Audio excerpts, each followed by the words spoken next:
नमस्कार, मैं हूं श्रवण गुप्ता और आप देख रहे हैं भारत एक्स फैक्टर। भारत के chief justice B R Gavai का शुक्रवार को आखिरी कार्यकाल दिवस था। आज संडे है और कल यानी कि 24 नवंबर को भारत को नया चीफ जस्टिस मिल जाएगा। जस्टिस सूर्यकांत के रूप में जस्टिस सूर्यकांत जो है अब चीफ जस्टिस ऑफ इंडिया होंगे 24 नवंबर से। यूँ तो इस देश में जो है कोर्ट की, हाई कोर्ट की, सुप्रीम कोर्ट की चर्चा पहले बहुत कम होती थी। मतलब आम जनमानस में ये चर्चा का विषय नहीं होता था, खासकर चीफ जस्टिस ऑफ इंडिया। लेकिन हाल के वर्षों में जो है लोग जो है हाई कोर्ट और सुप्रीम कोर्ट के फैसलों पर नज़र रखने लगे हैं और उसकी कई वजहें हैं। कई बार लोगों को लगता है कि सुप्रीम कोर्ट को जैसा फैसला देना चाहिए था वो नहीं दे रहा है। ये कई बार जो है लोगों के मन में ये सवाल उनके फैसलों को देखकर उठते रहे हैं। तो मोटे तौर पर जो अभी मैं बात कर रहा था, जो अभी चीफ जस्टिस ऑफ इंडिया थे बी आर गवई साहब, उनकी खबरों में इसलिए आए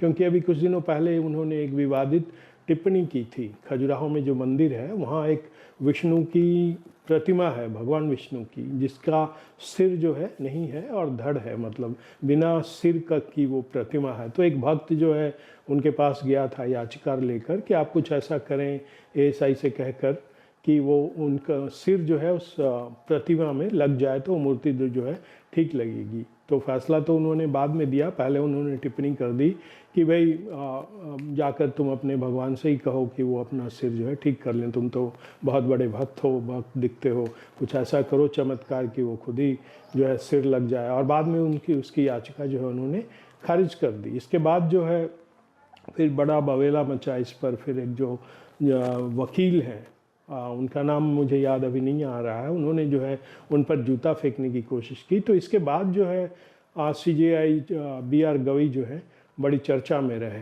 तो एक उनके लोगों के दिमाग में उनका नाम जाने की एक वजह ये भी रही कि उन्होंने जो है इस तरह की टिप्पणी की थी जो गैर ज़रूरी था। मतलब उन्हें ऐसा टिप्पणी करने की कोई ज़रूरत नहीं थी। और वो बौद्ध धर्म वैसे अपना चुके हैं लेकिन दलित हैं। भगवान विष्णु की प्रतिमा पर जो उन्होंने टिप्पणी की chief justice B R Gavai ने, उसे लेकर तो वो चर्चा में रहे ही, लेकिन एक बात के और के लिए जो है वो अक्सर चर्चा में रहे क्योंकि उन्होंने ये बात बार बार कही कि उन्हें उनके जीवन का जो सबसे बड़ा फैसला था वो था जो है बुलडोजर पर दिया उनका फैसला। और ये बात उन्होंने जो है अपने कार्यकाल के अंतिम दिनों में भी कही, मतलब शुक्रवार को भी मेरे ख्याल से कही कि जो बुलडोजर पर उन्होंने फैसला दिया था वो जो है उन्हें बहुत प्रिय था और उन्हें बड़ा संतोष मिला था और इस फैसले को वो अपने जीवन के सबसे अहम फैसलों में मानते हैं। मतलब बतौर सीजेआई बुलडोजर पर क्या फ़ैसला था, उनका कहना था कि भाई एक आदमी गुनाह करता है तो पूरे परिवार को क्यों।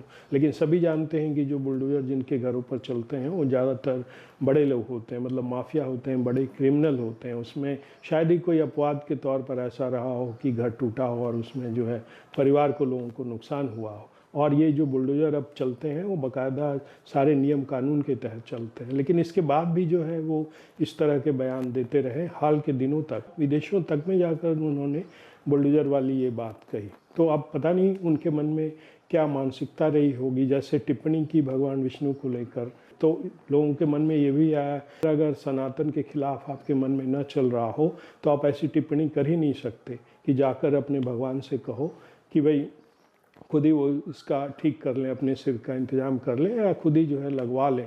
ऐसा कोई कह ही नहीं सकता। ये अलग बात है कि उन्होंने कहा कि नहीं, बाद के दिनों में भी कि वो सभी धर्मों का सम्मान करते हैं। लेकिन वो कितना सम्मान करते हैं खासकर हिंदू धर्म का, वो उनकी बात से झलक गया था। और फिर ये बुलडोजर वाली बात उन्होंने बार बार कही। और ये इसके साथ एक बात और कही बार बार कि वो सेकुलर हैं। तो इस देश की सबसे बड़ा दुर्भाग्य यही है कि इस देश का जो हाई कोर्ट है, सुप्रीम कोर्ट है, वो अब भी जो है सेकुलर होने में विश्वास रखता है, ये जानते हुए कि इस देश में सेकुलर होने की परिभाषा क्या है। तो बी आर गवई साहब ने भी इस बात को बार बार कहा कि वो सेकुलर हैं और पता नहीं क्यों वो बुलडोजर वाले इस फैसले पर क्यों इतना जोर देते रहे। लेकिन इसी बुलडोजर से जुड़ी एक और जो सबसे बड़ी बात है, जैसे कि सर तन से जुदा वाली बात, तो उस पर उन्होंने कभी नहीं कहा कि भाई इस देश में जो है सर तन से जुदा जैसे नारे जो हैं स्वीकार्य नहीं है। किसी भी सभ्य समाज में ऐसे नारे जो है स्वीकार नहीं किए जा सकते। बुलडोज़र से ही कहीं ना कहीं ये जुड़ा मुद्दा है। Chief justice B R Gavai साहब के दिमाग में ये बात कभी नहीं आई कि वो इसकी भर्त्सना करें कि इस देश में जो है सर तन से जुदा के नारे नहीं लगने चाहिए। लेकिन बुलडोज़र वाली बात जो है उन्होंने बार बार कही है। अब ये तो वही बता सकते हैं कि उन्होंने ये बात क्यों कही, और बार बार फिर इसके साथ ये भी जोड़ा कि वो सेकुलर हैं। और फिर अगर आप इससे जोड़े उनके इन सारे बयानों को, ये विष्णु की प्रतिमा को लेकर कि कैसे उन्होंने मजाक उड़ाया हिंदू धर्म का, सनातन का, उसके भगवान का, तो उससे बहुत सारी चीज़ें साफ हो जाती है कि इस देश का सुप्रीम कोर्ट और इस देश का चीफ जस्टिस कैसे सोचता है। इसलिए अब ये ज़रूरी हो जाता है कि सुप्रीम कोर्ट की बात की जाए, इस देश का जज क्या कहता है उस पर बात की जाए, इस देश का चीफ जस्टिस क्या कहता है उस पर बात की जाए, और ये इस पर जो है ध्यान रखा जाए।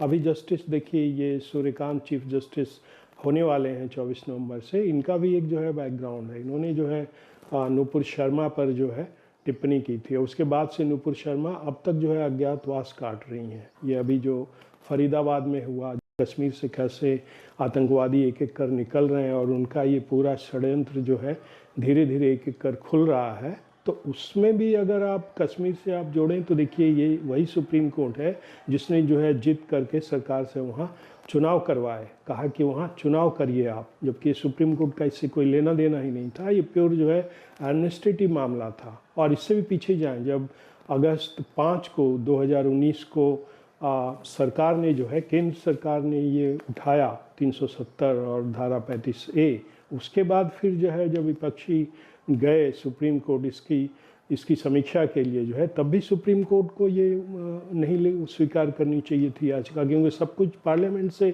हुआ था। क्या ज़रूरत था सुप्रीम कोर्ट को इस याचिका को स्वीकार करने की। लेकिन उसने स्वीकार की और कहा कि नहीं, केंद्र सरकार ने ठीक किया। मतलब उससे लगा कि नहीं, जब तक मैं नहीं कहूँगा कि केंद्र सरकार ने धारा 370 और 35A हटाया तो भाई कैसे ही जो है इसे सही माना जाएगा। तो हर चीज़ को जो है, हर चीज़ में टांग अड़ाने की सुप्रीम कोर्ट की ये जो एक तरह से आप आदत कह लें, खराब आदत कह लें, उसका भी लोगों को पता चलना चाहिए। और इसी में फिर आगे बढ़कर जो एक कदम आगे बढ़ते हुए सुप्रीम कोर्ट ने केंद्र सरकार पर दबाव डाला कि भाई वहाँ आप जल्दी से जल्दी एक टाइम फ्रेम दे दिया कि आप वहाँ चुनाव करवाइए, जबकि ऐसी कोई ज़रूरत नहीं थी। भाई ये केंद्र सरकार को देखना था। जब वहाँ धारा 370 हटा, 35A हटा, तो वहाँ बहुत सारे चेंजेस होने थे ताकि वहाँ आगे जो है सब कुछ ठीक ठाक चले। उसके पहले ही जो है आपने सरकार पर दबाव बना दिया, काम वहाँ हुआ नहीं, पूरी तरह से सरकार संतुष्ट नहीं हुई, और आपने एक टाइम फ्रेम दे दिया कि नहीं वहाँ चुनाव करवाइए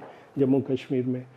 तो ये है सुप्रीम कोर्ट। ये चीज़ें जो है, अब जैसा मैं पहले कह रहा था कि इस देश में पहले सुप्रीम कोर्ट की फैसलों पर बहुत कम चर्चा होती थी, कम से कम आम आदमी में। लेकिन अब जो है ये चर्चा होती है, लोग इससे सुनते समझते हैं, देखते हैं कि क्या क्या सुप्रीम कोर्ट क्या फ़ैसला करता है। तो अब ये chief justice B R Gavai साहब थे, मतलब अब 6 महीने से थोड़ा का समय उनका कार्यकाल ज़्यादा था, मई में बने थे वो CJI, और अब रिटायर हो गए वो।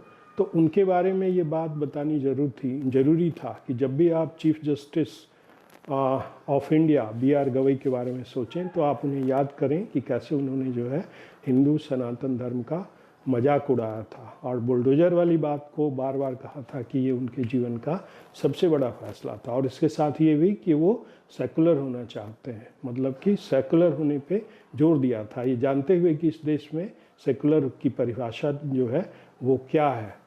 तो अब देखते हैं, अब 24 नवंबर से आ रहे हैं chief justice of India Suryakant, वो आगे क्या करते हैं उस पर एक अलग से वीडियो बनाऊंगा कल। तो आज के एपिसोड में इतना ही। आपसे अनुरोध है कि इस चैनल के वीडियो को देखें, उसे लाइक करें, शेयर करें और चैनल को सब्सक्राइब तो ज़रूर करें। अब हमें आज्ञा दीजिए। नमस्कार।